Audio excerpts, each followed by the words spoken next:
Ok. Bonjour à tous et bienvenue.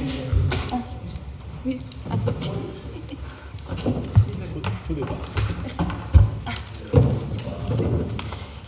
Donc, bienvenue à cette séance du Conseil communal. Je dois excuser Didier Abed, ce qui n'est pas là.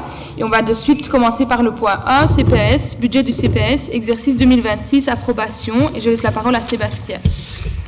Oui, voilà, donc nous sommes ici, c'est pas le bon PowerPoint. Si, ça suit. Parfait, merci Fabrice, extra. Donc on est à la dernière étape ici pour ce budget 2026 pour le CPS. Il y a eu une présentation déjà au mois de novembre au niveau du Conseil de l'action sociale, c'était l'avant-projet. Ensuite, un comité de concertation commune CPS le 9 décembre. Le budget a été arrêté au Conseil de l'action sociale le 22 décembre et ici, en ce 4 février, on l'arrête donc au Conseil communal. Peut-être avant de parler de quelques chiffres, parler du contexte dans lequel on se trouve, suite évidemment à l'exclusion des chômeurs de longue durée et plombières évidemment concernés aussi. Donc le nombre de personnes attendues est de 190 personnes entre le 1er janvier 2026 et le 30 juin 2027. Ça se passe en plusieurs vagues. 21 personnes sont concernées au 1er janvier 2026, plus de 20 ans de chômage pour ces personnes-là. 47 personnes au 1er mars 2026, entre 8 et 20 ans de chômage, et 45 personnes au 1er avril 2026, entre 2 ans et 8 ans de chômage. Alors, on constate qu'actuellement, ce sont surtout des personnes plus jeunes qui viennent de perdre leurs allocations d'insertion, qui ont frappé la porte du CPS depuis le début de l'année. L'allocation d'insertion, c'est une aide financière accordée par l'ONEM aux jeunes qui ont fini leurs études, mais qui n'ont pas encore suffisamment travaillé pour ouvrir un droit aux allocations de chômage classiques. Le droit à ces allocations est normalement limité à 1 an, c'était 3 ans avant. Pourtant, certains jeunes que nous avons reçus comptent pratiquement 10 ans d'allocation d'insertion. Ils ont été très peu suivis par le Forum jusqu'à présent. Alors, comment va-t-on financer ces exclus du chômage au niveau des CPS? Les revenus d'intégration sont pris en charge d'habitude par l'État fédéral à hauteur de 55%. Pour tous les exclus entre le 1er janvier et le 30 juin, l'État va intervenir de différentes manières. Tout d'abord à 100% dans le revenu d'intégration la première année, 90% la deuxième, 80% la troisième et 75% la quatrième année et les années suivantes. Pour toutes les personnes qui vont arriver au CPS après le 1er juillet, pour tous les exclus après le 1er juillet, la part de remboursement du fédéral sera de 15%, majorée de 15%, mais limitée dans le temps, et donc on sera limité à 70% maximum. Donc on sera à 55%, plus 15%, dans le cas où on conclut un plan d'intégration individuelle avec la personne. Au niveau des prévisions avec le directeur financier, on a estimé que 40% des personnes qui sont exclues du chômage pourront bénéficier d'un revenu d'intégration. Je vous rappelle aussi que tout le monde ne peut pas bénéficier d'un revenu d'intégration. Ce n'est pas comme un revenu, une allocation de chômage. On va calculer tous les revenus de l'ensemble du ménage pour voir si la personne a droit à un revenu d'intégration ou un complément de revenu. Alors parmi ces exclus de 2026, 50% le seront avant le 1er juillet 2026. Donc ça, c'est de nouveau des prévisions que nous avons établies avec le directeur financier. Donc 40% des personnes pourront bénéficier d'un revenu d'intégration et 50% d'entre elles arriveront avant le 1er juillet. Et donc, malgré une intervention qui a été revue par l'État fédéral, l'impact de la réforme aura une incidence non négligeable sur les coûts pour le CPS dès 2026. On le voit sur ce tableau, à partir de 2027, l'impact est encore plus important, donc on sera peut-être amené à avoir un coût dans les prochaines années entre 250 000 et 300 000 euros au niveau du CPS pour payer ces revenus d'intégration supplémentaires si on reste toujours dans cette estimation de 40-50. Voilà un petit peu pour le contexte. Alors, au niveau du budget, au niveau de l'équipe, dans un premier temps, on n'a pas prévu d'engagement supplémentaire au niveau du service social, donc d'assistants sociaux.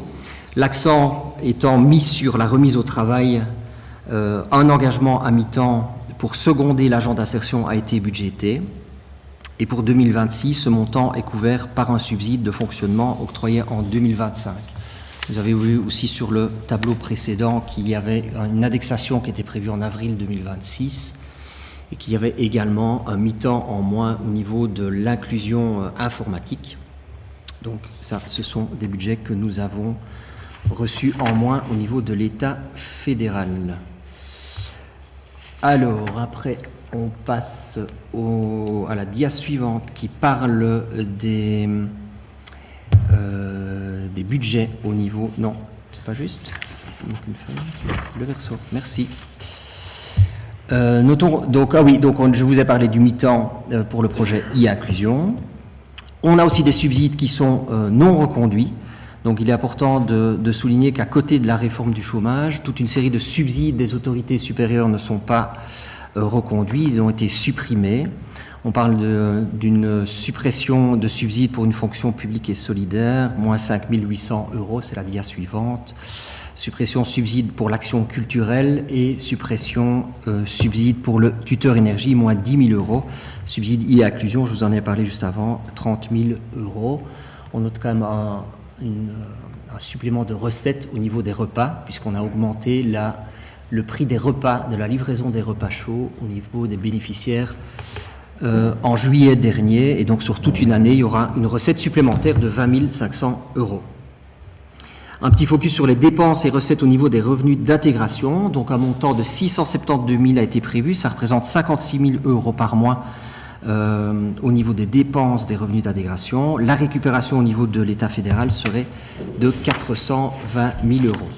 Concernant les nouveaux probables revenus d'intégration, ça c'est dans un autre article budgétaire, on arrive à 305 683 € pour les personnes entre le 1er janvier et le 30 juin, donc avec une intervention, je vous rappelle, je vous l'ai dit, à 100% au niveau de l'État fédéral.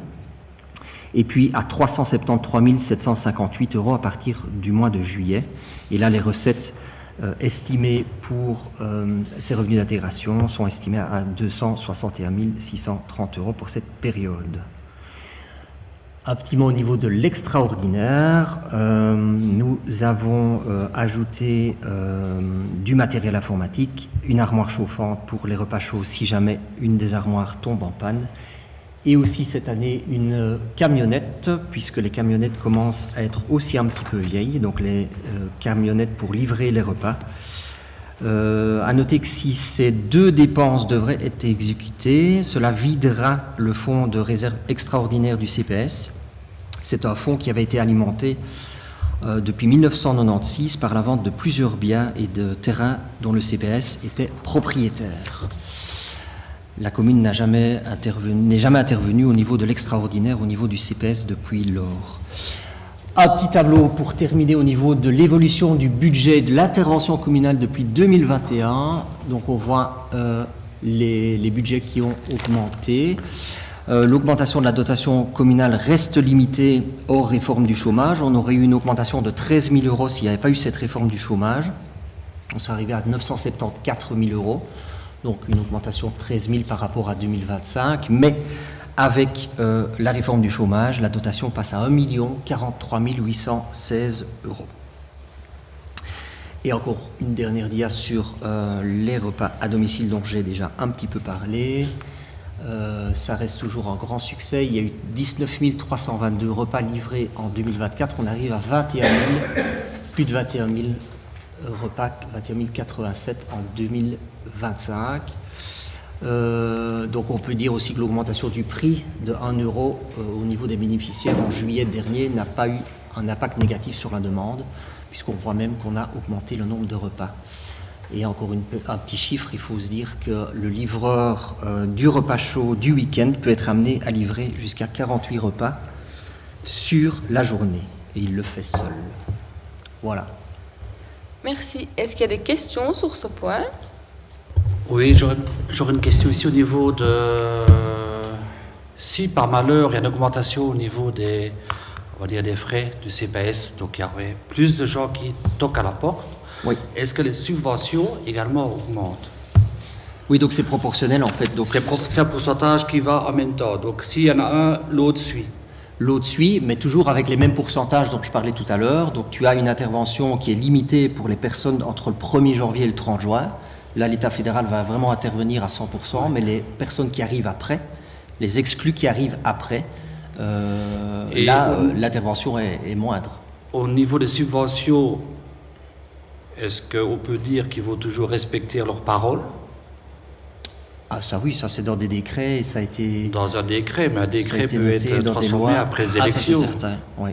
On est d'accord là-dessus. On est fort dépendant effectivement de l'État fédéral et des décisions. Je comprends, mais je veux juste le dire. Merci. D'accord. Merci. Y a-t-il d'autres questions sur ce point? Non. Alors on va passer au vote. Est-ce qu'il y a des abstentions? Est-ce qu'il y a des votes contre? Non. Alors ce point est approuvé à l'unanimité et on passe au point 2. Mobilité, remplacement d'un abri pour voyageurs sur le territoire de la commune. Approbation de la convention. Et je laisse la parole à André. Oui, merci Axel. Donc il s'agit ici de l'abribus qui se trouve à Völkerich près de la Chapelle. Vous avez pu voir qu'il était en piteux état suite à différentes raisons. Donc il est question de le remplacer ici. C'est un marché que l'on passe à travers le TEC, mais avec la Société Société régionale wallonne du transport. Donc, il est question ici de remplacer cet abribus qui est subsidié à hauteur de 80%. 20% sont pris en charge par la commune. Donc, dans les chiffres, concrètement, ça donne un budget de 9 695,45 €, dont 1 939,09 € sont en charge de la commune, ce qui représente les 20% dont on vient de parler. Donc, ce qu'on vous demande, c'est d'approuver la convention rédigée par la Société régionale wallonne du transport, ainsi que son annexe visant au remplacement d'un abri pour voyageurs placés sur le territoire de la commune, donc situé à Völkerich, près de la Chapelle, de placer par l'intermédiaire de cette même société un abri standard alu du type S21, en lieu et place de celui qui est existant, donc ce sera au même endroit, et de financer la dépense de 1 939,09 € par le crédit qui est prévu à l'extraordinaire. Merci. Est-ce qu'il y a des questions sur ce remplacement? Non. Alors on passe au vote. Est-ce qu'il y a des abstentions? Des votes contre? Non. Alors ce point est approuvé à l'unanimité. On passe au point 3. Véhicules communaux. Acquisition d'une mini-pelle pour le service technique, mode de passation et conditions du marché. Je laisse la parole à Hugo.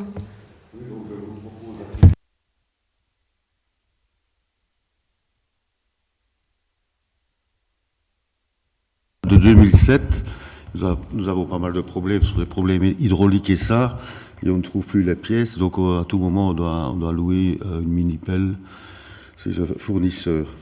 Donc comme le montant de cette mini-pelle ne dépasse pas 140 000 €, on va passer par un marché par procédure négociée sans publicité.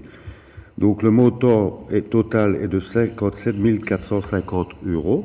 Donc nous vous demandons d'approuver le cahier des charges, le montant estimé, les règles d'exécution du marché et d'approuver le financement de cette dépense par le crédit inséré à l'article du budget extraordinaire. Voilà. Merci. Est-ce qu'il y a des questions sur ce point? Non. Alors on passe au vote. Est-ce qu'il y a des abstentions? Des votes contre? Non. Alors ce point est approuvé à l'unanimité. On passe au point 4. Véhicules communaux. Acquisition d'une nouvelle camionnette type fourgon pour le service technique, mode de passation et conditions du marché. Je laisse la parole à Hugo. Donc ici, on a décidé de changer d'acheter une nouvelle camionnette qui va remplacer une Berlingo. En fait, c'est une camionnette beaucoup plus grosse, type fourgon. Donc ici, à nouveau, le montant de cette camionnette ne dépasse pas 140 000 €. Donc on passe par le même type de marché par rapport au point précédent. Donc le montant total de cette camionnette est de 39 930 €. Donc nous vous demandons d'approuver le cahier des charges, le montant estimé, les règles d'exécution du marché et d'approuver le financement de cette dépense par le crédit inscrit à l'article extraordinaire. Voilà. Merci. Est-ce qu'il y a des questions sur ce point? Non. Alors on passe au vote. Est-ce qu'il y a des abstentions? Des votes contre? Non. Alors ce point est approuvé à l'unanimité. On passe au point 5, développement rural, opération de développement rural, rapport annuel 2025. Je laisse la parole à Michel. Merci Axel. Donc il s'agit d'un rapport effectué annuellement dans le cadre de projets qui ont été mis en œuvre dans le cadre de l'opération de développement rural. Vous aurez vu dans les documents qui vous ont été transmis, notamment le rapport, qu'il s'agit de 3 projets. En fait, la maison de village de Sippenaken, la maison polyvalente rurale de Munsen, ainsi que des liaisons voie 12 Ravel.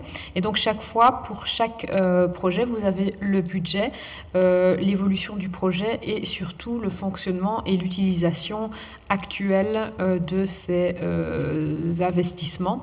Et donc on vous demande aujourd'hui d'approuver ce rapport annuel. Merci. Est-ce qu'il y a des questions sur ce point? Non. Alors on passe au vote. Est-ce qu'il y a des abstentions? Des votes contre? Non. Alors ce point est approuvé à l'unanimité. On passe au point 6, finances, prise d'acte de la délibération du collège communal du 16 décembre 2025, approuvant une dépense et décision d'admettre cette dépense. Je laisse la parole à Michel. Oui, merci Axel. Alors ici, il s'agit de prendre acte et de ratifier la délibération du collège communal concernant une dépense, plus précisément une facture d'un montant de 290,40 €. Alors de quoi s'agit-il?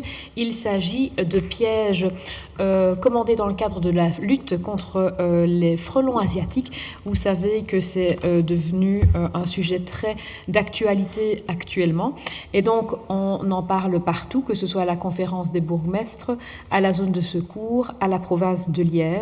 Et nous avons vraiment souhaité avancer dans ce dossier-là et être prêts pour le moment où il faudrait piéger ces frelons asiatiques pour éviter pour limiter à tout le moins leur prolifération. Et donc nous avons décidé de nous joindre à une commande de pièges pour frelons asiatiques. Il fallait compléter une commande en fait pour pouvoir bénéficier d'un tarif préférentiel et les avoir à temps. Et on était tellement empressés dans le cadre de cette mission que un bon de commande n'a pas été établi. Et donc les pièges ont été commandés sans ce bon de commande-là.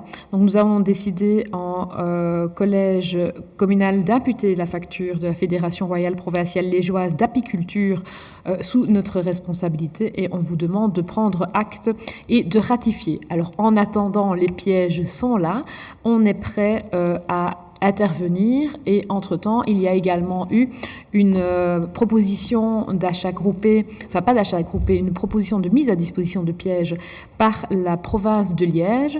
On a marqué notre intérêt et on a donc reçu également un certain nombre de pièges dans le cadre de cette collaboration avec la province. Et donc nous sommes tout à fait opérationnels pour la lutte contre ces frelons asiatiques. Merci. Alors, il n'y a pas de vote vu que c'est une prise d'acte. Donc, on passe au point 7. Finances, octroi d'un subside à l'ASBL Adapta pour l'année 2026. Je laisse la parole à Michel. Merci Axel. Alors ici, il s'agit de l'ASBL Adapta que vous connaissez probablement tous, une entreprise de travail adapté qui a son siège à Ergenrath, qui occupe une série de personnes dont des plombimontois.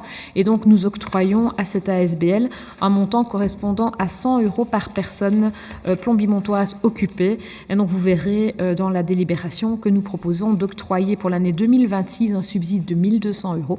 Et donc 12 personnes, 12 plombimontoises travaillent dans cette ASBL. Merci. Est-ce qu'il y a des questions sur cet octroi? Non. Alors on passe au vote. Est-ce qu'il y a des abstentions? Des votes contre? Non. Alors ce point est approuvé à l'unanimité. On passe au point 8. Finances. Octroi d'un subside annuel à l'ASBL Providence visant à financer les frais de transport intra-Belgique du matériel à destination du Bénin. Je laisse la parole à Michel. Oui, donc ici, il s'agit d'une demande reçue par l'ASBL Providence, que vous connaissez tous probablement également, qui sollicite un subside communal visant à financer des frais de transport intra-Belgique, donc du matériel à destination du Bénin depuis la base militaire de Melsbroek. Donc la question, on parle ici du transport de plombières à la base militaire de Melsbroek. En fait, il y a des moments où des ouvertures de vol sont possibles et à ce moment-là, un conteneur est transmis. Avant ça, il doit être rempli. Ça représente bien évidemment un coût conséquent pour cette ASBL qui s'investit beaucoup dans la coopération au développement. Et donc, nous proposons de faire droit à cette demande et de leur octroyer un subside de 500 € qui devrait leur permettre d'effectuer 2 transports. Merci. Est-ce qu'il y a des questions concernant cet octroi? Non. Alors on passe au vote. Est-ce qu'il y a des abstentions? Des votes contre? Non. Alors ce point est approuvé à l'unanimité. On passe au point 9. Proposition étrangère à l'ordre du jour, mais il n'y en a pas. Donc je passe au point 10. Question orale d'actualité, réponse, correspondance et communication. Fabrice? Non. Michel? Non, moi je souhaite juste à tous un bon carnaval. On est en pleine saison, donc à partir de jeudi prochain, les festivités seront officiellement lancées dans la commune de Plombières et je vous souhaite tous d'en profiter pleinement.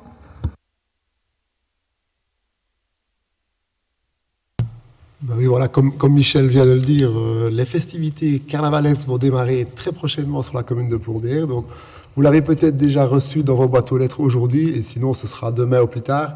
Le petit flyers qui reprend toutes ces activités, tous les détails, seront dans vos boîtes très prochainement.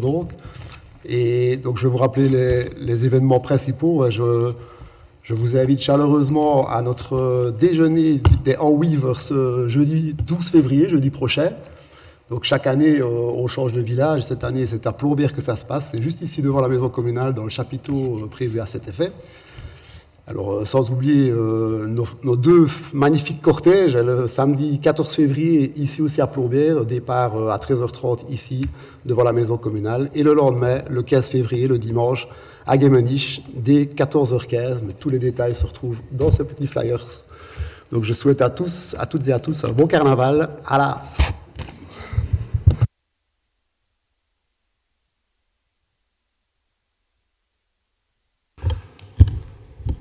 Voilà, j'ai une question ici. J'étais interpellé ici ces derniers jours par un habitant de Monsen qui habite rue du Vallot. Et cet habitant se plaint ici au niveau de la circulation. Donc, comme vous le savez certainement, rue du Vallot, c'est une exceptée circulation locale. Et la personne en question se plaint donc du trafic de l'allée-venue qui est un peu en cause à cause de commerce dont le siège apparemment est officiellement rue Birken. Madame la bourgmestre, j'aimerais bien avoir votre avis. Est-ce que des clients d'un commerce dont l'officiellement est situé rue Birken, est-ce qu'ils peuvent rentrer, les clients, dans une rue qui est exceptée circulation locale? Je retiens mes mots ici en disant je suis pour chaque citoyen, pour chaque village, et je suis également aussi pour chaque commerçant. Donc je veux rester totalement neutre dans l'histoire, mais j'aimerais bien avoir vos avis, de vous tous, parce que ça me semble un peu assez, même pertinent cette histoire, et j'aimerais bien savoir le fond de l'histoire. Alors Guy, je ne suis pas en consultation, donc je garderai mon avis juridique pour moi-même. Cette problématique est bien connue puisque j'ai rencontré la personne qui t'a interpellée lors d'une permanence. Donc il est question de la circulation locale dans la rue du Vallon, donc ce qu'elle vit, ce qu'elle concerne, ce qu'elle exclut plus précisément. J'ai déjà répondu à ce monsieur. Mais il est également question de l'interdiction de stationner qui ne convient pas à ce monsieur qui souhaiterait revoir rétablir la situation ancienne. Je l'ai reçu, il m'a interpellé, j'ai répondu à son mail.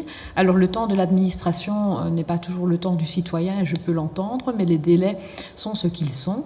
Et donc nous devons procéder à une série de vérifications pour remédier le cas échéant à cette situation. C'est pris en considération, nous nous en occupons et donc nous lui reviendrons dans les meilleurs délais. Avant que certaines situations peut-être s'aggravent au niveau des disputes ou quoi que ce soit, est-ce qu'il n'existe pas une stratégie peut-être de trouver un médiateur entre la personne en question et peut-être le voisin d'en face? Donc un médiateur, quelqu'un qui pourrait un petit peu, on va dire, trouver des solutions, de discussion, de telle manière à ce que ça s'arrange peut-être à l'amiable, avant que justement les gens, puisque on voit souvent quand les gens se tapent sur la tête, c'est trop tard. Alors tout à fait, donc il existe, on a déjà à la commune un gardien de la paix qui peut intervenir dans des situations pareilles. J'ai pas entendu où? Un gardien de la paix. Oui, qui travaille pour la commune et qui peut intervenir dans le cadre de telles situations. Nous, on peut intervenir également, mais pour intervenir, il faut d'abord que la situation juridique soit claire. D'abord le juridique. Il faut puis que le ce soit médiateur. éclairci, et puis ensuite, s'il y a une D'accord. difficulté qui Et persiste, alors on peut, le cas échéant, s'il y a un conflit réel. Mais ça, je ne connais pas l'existence de ce conflit réel, je connais l'existence de la difficulté. Oui. Est-ce qu'au niveau timing, on peut dire on aura une réponse juridique ou on va dire dans un X temps? Est-ce qu'on peut dire voilà, ça va sortir quelque part un jour? Comme je l'ai indiqué tout à l'heure, dans les meilleurs délais, mais les meilleurs délais, qu'est-ce qu'ils sont? Ils tiennent compte de plein de facteurs, notamment des facteurs extérieurs. Donc j'espère que lors du Oui. prochain conseil communal, je pourrai te Voilà une confirmer réponse qu'une claire. Donc, solution le aura prochain été conseil trouvée, communal, mais on j'espère aura- pouvoir lui répondre déjà avant ça. J'y travaille activement. Voilà, ça c'est gentil, comme ça au moins on a quelque chose de clair. Merci. Je n'ai rien d'autre. De rien. Juste une question pour la zone des artisans. Le document manquant, on l'a reçu maintenant? Oui, Patrick, on l'a reçu, mais pas exactement comme on l'espérait. En très bref, on a reçu donc la fameuse autorisation de la DAS. Le souci, c'est qu'on a eu la mauvaise surprise de découvrir que ils avaient modifié les règles du jeu en cours du jeu. Et donc, du coup, ils imposaient aux entrepreneurs de déplacer les terres qui étaient excavées sur place pour les mettre, selon le décret Walter, dans une sorte de tri et puis les évacuer comme l'impose la procédure. Or, depuis le début de la procédure, donc depuis le début du plan d'assainissement, depuis 2017, l'objectif était que les entrepreneurs puissent laisser les terres sur place et non les déplacer pour des raisons évidentes de maintien des coûts. Donc, comme je te l'ai dit au début de mon propos, on a eu un petit souci et on a eu la désagréable surprise de voir qu'ils avaient modifié ça lors de leur délibération finale. Et le collège communal, après analyse et après avis juridique, a déposé un recours, une demande de recours. Et on a été auditionné la semaine dernière, non, il y a une quinzaine de jours.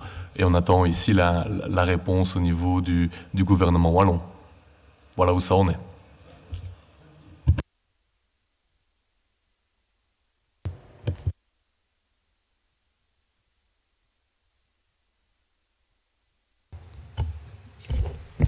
Oui, donc moi je vais déjà vous parler du prochain rendez-vous que vous donne Espace Culture. Donc hier il y a eu le premier rendez-vous de la programmation annuelle qui est proposée maintenant à tous les citoyens de Plombières et au-delà. Donc pour rappel, c'est un rendez-vous qu'on a voulu régulier, donc tous les premiers mardis du mois à 20h à la maison rurale à Monsen.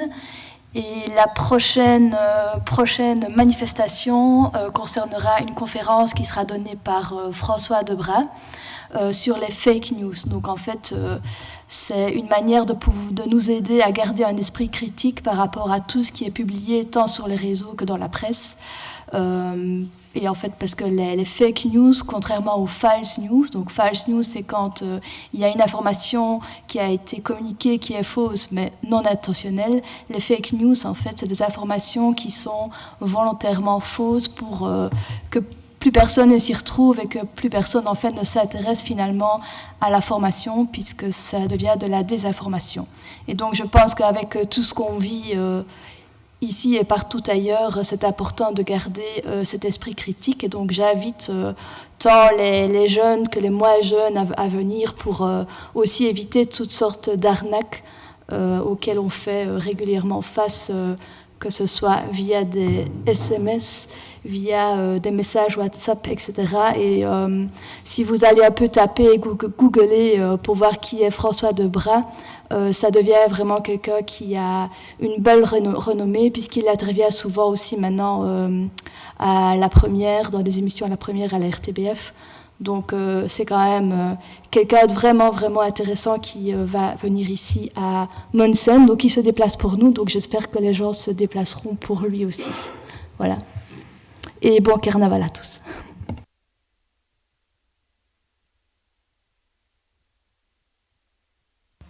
Je profite juste quelques secondes pour compléter ma réponse à Patrick.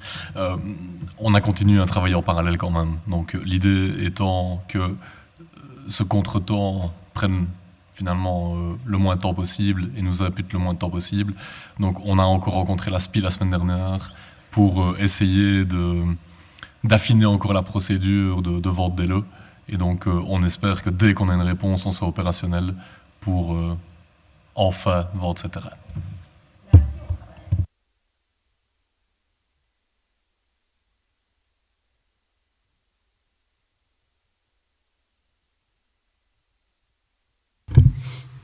Alors on passe au point suivant, le point 11.